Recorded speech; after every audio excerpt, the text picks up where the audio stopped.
Hello everybody, good morning, welcome to the United Stands. I'm Mark Goldbridge. This is your latest Manchester United news, and I tell you what, we'll say it from the off, excuses just won't wash. Manchester United, we face a harsh reality, and Erik Ten Hag has to face up to some harsh truths, because I think that, you know, very, very disappointed with some of the officiating last night. I think it would be wrong not to have been disappointed last night, but, you know, a good night's sleep, bad night's sleep, whatever. A new day, I wake up this morning, I see all the excuses, and I just think, you know what? You cannot have excuses for a game like that last night. You can't. It's Copenhagen in the Champions League, in a game we knew we needed to win. You can't be surprised by bad decisions and drop. Liverpool, a few weeks ago, at St James's Park, had their captain Van Dijk, centre-back, sent off. They won the game. They weren't winning the game when Van Dijk was sent off at Newcastle. Very hard place to go. They won that game a few weeks ago in the Premier League at St James's Park against Newcastle. You can win a game with 10 men. We lost the game from 2-0 up with 10 men. It's not acceptable. There's no excuses for that. There aren't any excuses. You can't hide behind, should we have got a handball? Should we have got a red card? Should they have had a sending off? Should there have been another handball? You can't hide behind these decisions. And I feel that United, and Ten Hag's become part of it this season as well. And this is not Ten Hag out in any way. I'm just saying that we need to be better than this. We need to face up to some harsh truths. You cannot sit there bemoaning bad decisions.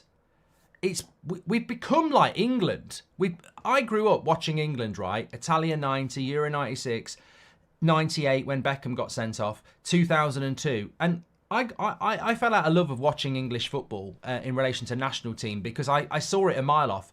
English football fans love victim mentality. We actually would rather lose in a Euros final or a semi-final than win it.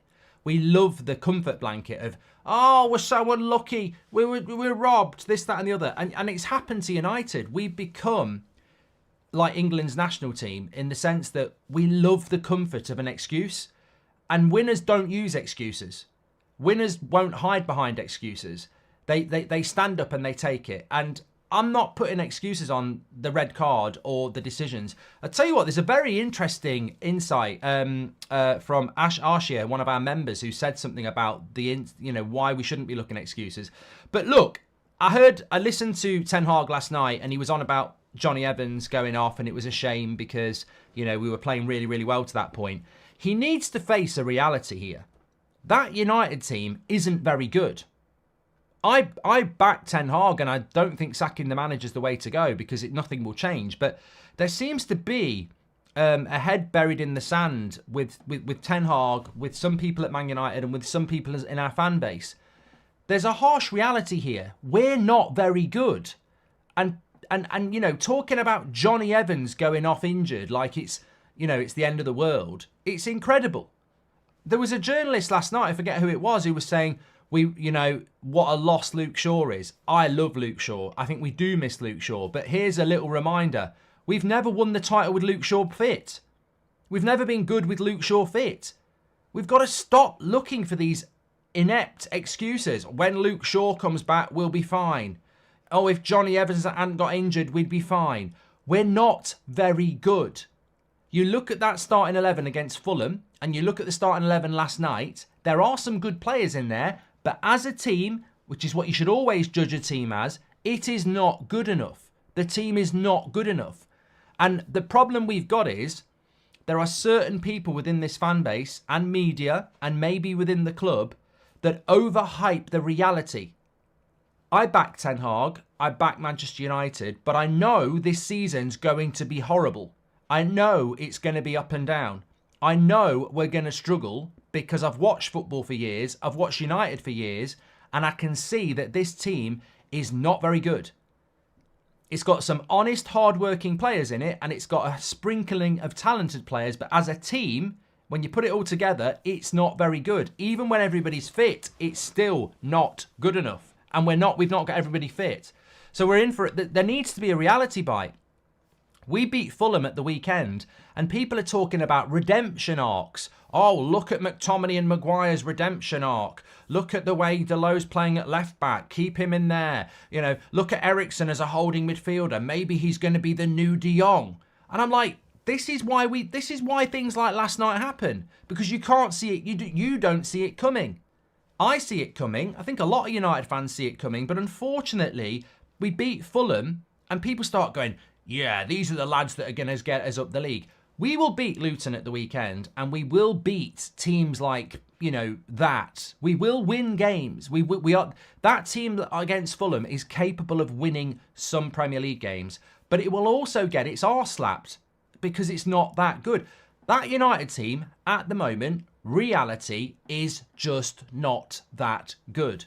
It probably is somewhere between 6th and 10th. That's where we are when we put our best team out. We're just not that good. The problem is we're Manchester United and everybody wants us to be a lot higher. I want us to be a lot higher. But this is a standard issue. The standards at the club are low. But the expectation is and should always be high.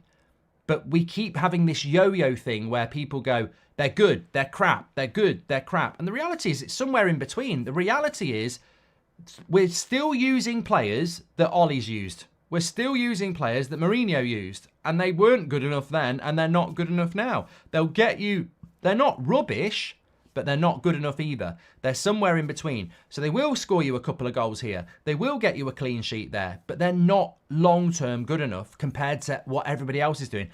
Spurs are on a different level to Man United.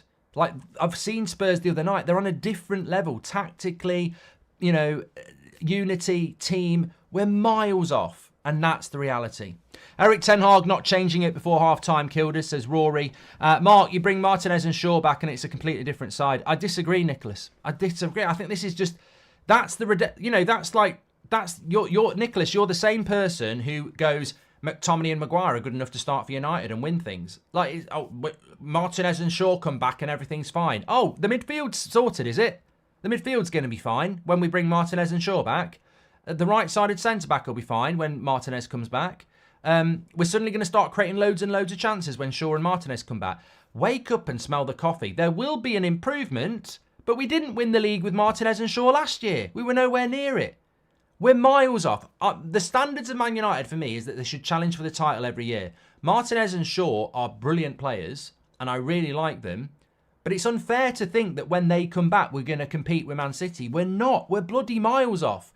And people keep looking for these shortcuts. Sack the manager when Shaw and Martinez are coming back. Pick McTominay and Maguire. These are ridiculous shortcuts that will lead to disappointment where we lose a game last night and people go, Ten Hag out, Ten Hag out. And it's like, it's not Ten Hag out. The whole bloody club is a mess. There are multiple issues in that club.